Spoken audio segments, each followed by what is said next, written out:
Kalteng sangat besar sekali. Mereka ada semacam seperti peradilan khusus. Kalau kita lihat di Malaysia juga mereka sudah ada, bahkan ada satu kantor, satu gedung sendiri, gedung pengadilan, dan itu disediakan oleh negara memang. Nah, harapan kita juga nanti seperti itu di kita, karena memang perjuangan kita ini kan perjuangan yang panjang ya. Kita ingin menunjukkan, ingin negara mengakui kita, sekaligus juga memberi peluang, dan peluang itu sebenarnya nanti ada di rancangan KUHP yang baru yang sudah disahkan, itu ada peluang itu. Jadi nanti ada peradilan adat juga, cuma sekarang masih dalam perdebatan apakah sistem peradilannya itu menggunakan 1 kamar, 2 kamar, atau 3 kamar. Artinya dengan peradilan umum, apakah terintegrasi dengan peradilan umum, apakah tersendiri, dan lain sebagainya. Nah, itu sebenarnya peluang-peluang kita untuk ini. Oleh karena itu, karena ada peluang oleh negara seperti itu, maka kemudian kita harus mulai berbenah. Kalau tidak berbenah, kita tidak akan bisa ambil peluang ini. Karena kalau kita dianggap tidak siap, kita tidak diberi peluang oleh negara untuk membuat sistem peradilan ini. Nah, makanya dari awal-awal saya bilang, kita cerita dengan kawan-kawan, ayo kita ambil peluang ini. Kita ada, semua ada, maksudnya sistem peradilan adatnya ada, kelembagaannya ada, orangnya ada, dan lain sebagainya ada. Kenapa kita tidak mulai berbenah? Nah, maka berkaca dari kasus-kasus yang ada, terutama di Kalbar, minta maaf ya Bang Didi dan juga rekan-rekan sekalian, barusan beberapa waktu yang lalu kita tentu menyaksikan sendiri si Lutfi Holi, akan tetapi peristiwa itu di satu sisi mau menegaskan bahwa keberadaan adat kita diakui, tapi di sisi lain perlu banyak pembenahan. Maksudnya kita ini sebenarnya tujuannya untuk memperbaiki, tidak ada maksud untuk mengkritik, untuk menjatuhkan, tidak ada. Cuma ingin memperbaiki supaya barang ini menjadi lebih baik. Yang ada tentu baik, akan tetapi kita ingin ini lebih baik gitu. Nah, oleh karena itu memang saya ingin mengatakan mekanisme yang sudah ada itu, misalnya di Kalteng, Kalsel yang berjalan itu, mulai dari mekanisme pertama ada orang yang melapor dulu. Tentu kalau saya dengar dari cerita kawan-kawan, dari Bang Yati terutama di grup, sudah ada laporan yang masuk ke IAD. Nah, ada yang melapor, berarti ada yang terlapor. Nah, setelah ada laporan yang masuk, ke siapa yang masuk? Ke siapa masuk? Tentu ke pengurus. Siapa pengurus yang di sini? Ya, karena ini adalah rumah radang, simbol, berarti simbol daya. Oleh karena itu DAD kota punya kewenangan, karena wilayahnya berada di wilayah kota Pontianak. Oleh karena itu Dewan Adat Dayak Kota Pontianak kan yang punya kewenangan. Lalu kemudian Dewan Adat Kota Pontianak nanti akan menunjuk siapa sebenarnya hakim yang akan mengadili itu. Nah, tapi setelah dia menunjuk hakim, maka kemudian hakim ini akan memanggil pelapor dan terlapor, bercerita. Dia tidak langsung serta-merta langsung katakan, oh ini salah, langsung sekian adat. Tidak bisa seperti itu. Sepemahaman saya, kalau tidak salah, saya sudah lakukan penelitian ini kurang lebih sekitar 18 tahun lakukan penelitian terkait dengan ini. Karena kebetulan saya juga ngajar hukum adat. Hampir 18 tahun saya lakukan penelitian ini.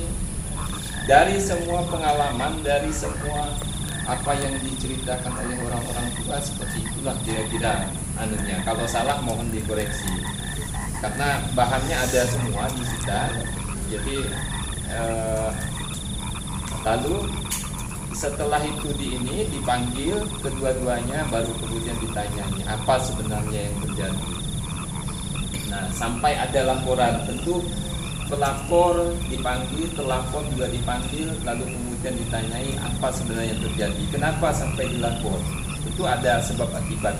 Kata orang, tidak ada api kalau tidak ada asap kalau tidak ada api. Nah, begitulah kira-kira. Oleh karena itu pasti ada sebab akibatnya. Nah, setelah ditanyai begini-begini, lalu kemudian nanti Temenggung akan menyatakan bahwa oh begini, ternyata berdasarkan aturan ini maka kemudian saudara dinyatakan bersalah.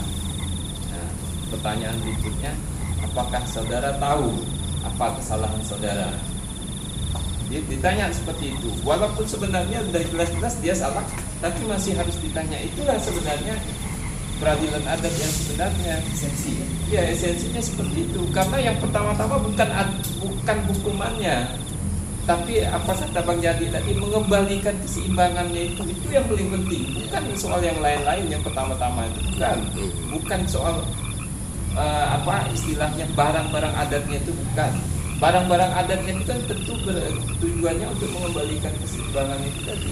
Karena begitu alam sebelah itu diganggu kan hilang keseimbangan. Oleh karena itu harus dipulihkan. Barang-barang adat itu nantilah yang yang dipergunakan untuk mengembalikan itu. Makanya barang adat nanti waktu ritual kan pasti dibacakan ini untuk ini untuk ini, lalu dipanggil lah. Nah itu nanti.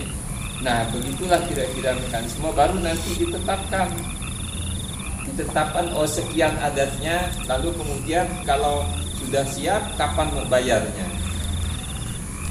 bayarnya setelah digelar peradilan adat tadi, setelah dipanggil lalu kemudian ditanyai, setelah itu baru ditetapkan, baru kemudian ditentukan kapan melaksanakan ritual adat, siapa yang melaksanakan ritual adatnya.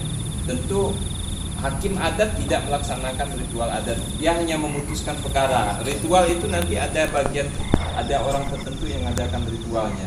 Tidak semata-mata langsung ini, tidak bisa seperti itu. Mohon maaf lah kalau kemudian bukan. Nah, pertanyaan berikutnya adalah karena kita di kota Pontianak ini banyak rumpun suku Dayaknya. Pertanyaannya, adat siapa yang dipergunakan? Rumpun adat siapa yang kita pergunakan? Nah, ini juga jangan sampai kemudian mohon maaf lah nanti mentang-mentang si ini banyak lalu menggunakan adat ini. Jangan sampai kemudian di kemudian hari kita juga bertengkar di antara kita begitu. Maka perlu berembuk. Nah, makanya sebelum seperti yang saya katakan tadi, perlu ada rembuk dulu oleh DAD untuk menentukan siapa sebenarnya yang mengadili dan hukum mana yang kemudian digunakan. Nah inilah yang kemudian yang harus kita lakukan supaya ya itu tadi kita dianggap bahwa mohon maaf peradilan adat kita adalah peradilan yang betul-betul melaksanakan peradilan adat, bukan kemudian hanya sekedar menyebutkan saja. Mohon maaf lah kalau kemudian selama ini menurut saya ada sesuatu yang masih harus dibenahi. Tidak salah, tapi yang harus dibenahi supaya betul-betul ini peradilan adat sebagaimana yang dilakukan oleh orang-orang tua kita dulu. Saya kira sebelum dikatakan begini, karena dalam pepatah adat itu kalah adat karena pakat. Jadi adat itu sebenarnya pakat dulu, baru dia jadi adat. Bukan adat dulu baru pakat. Jadi itu bahasa orang tua. Selalu kalau buat adat itu selalu begitu modelnya. Makanya ada musdat. Musdat itu kan pakat sebenarnya. Nah, terkait dengan semua itu tadi, saya kira mekanisme yang sudah kita lakukan, mulai kita diskusi, saya kira sudah bagus. Memang pada akhirnya nanti Temenggung yang memutuskan soal mekanisme. Memang Bapak Yohanes Pelawan Suka dari Bang Yohanes Pelawan Suka katakan bahwa dia agak beda-beda tipis dengan dalam sidang perkara ya, karena memang di dalam hukum acaranya tidak seperti yang sebagaimana di peradilan negara gitu.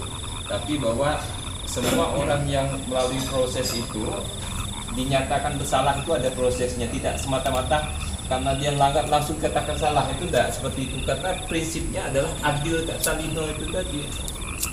Jadi untuk adilnya itu harus ada mekanismenya. Menyatakan orang salah itu ada mekanisme, maka itulah ada caranya seperti itu. Saya kira bahwa apa yang kita lakukan hari ini adalah dalam rangka untuk kita memperbaiki apa yang selama ini mungkin ya yang tadinya belum lengkap, kita kembali lengkapi. Pada prinsipnya adalah untuk mengembalikan sistem peradilan adat kita ke yang ada seperti pada zaman dahulu. Karena kita kan sebenarnya ada hari ini kan sebenarnya mengikuti proses apa yang sudah dibuat oleh orang tua kita terdahulu, bukan yang dibuat oleh kita sekarang sebenarnya. Nah itulah yang sebenarnya mau kita lakukan hari ini. Ya mohon maaf kalau selama ini selalu ada pernyataan miring-miring setelah kasus ini kemarin, dikatakan bahwa bahkan sebelum Pak Didi mungkin paham soal misalnya soal kasus sebelumnya almarhum Pak Sutopo,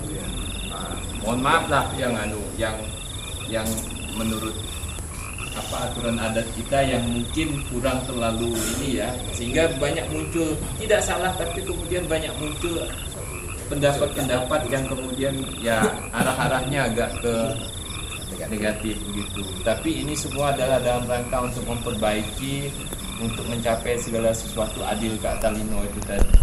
Saya kira seperti itu. Selamat sore, salam sejahtera untuk kita semua. Adil Kak Talino, Batu Ramin Kak Saruka, Basengat Kak Jubata. Halo.